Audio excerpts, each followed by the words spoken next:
90% of Americans eat more salt than is currently recommended. But how much is too much? Now the salty truth about sodium.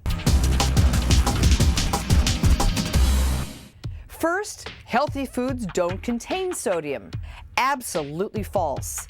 The American Heart Association says about 75% of the sodium in the American diet comes from added salt in processed and restaurant foods.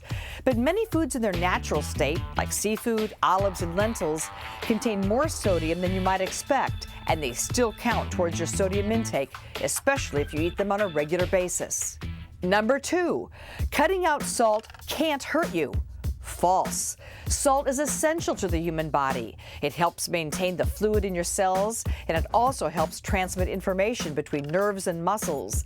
The human body can't make its own salt, so we depend upon our food sources to make sure we have enough, and getting too little might be as bad as having too much, which brings us to number 3.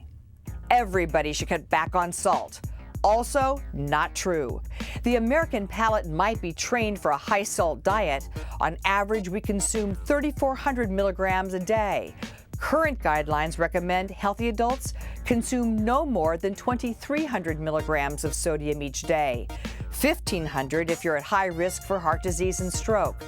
Now, some researchers have suggested that limiting salt intake in the United States might save as many lives as the reductions in tobacco use, but others disagree, claiming that some of us are less sensitive to salt than others, and science has yet to convince either side to wave its white flag.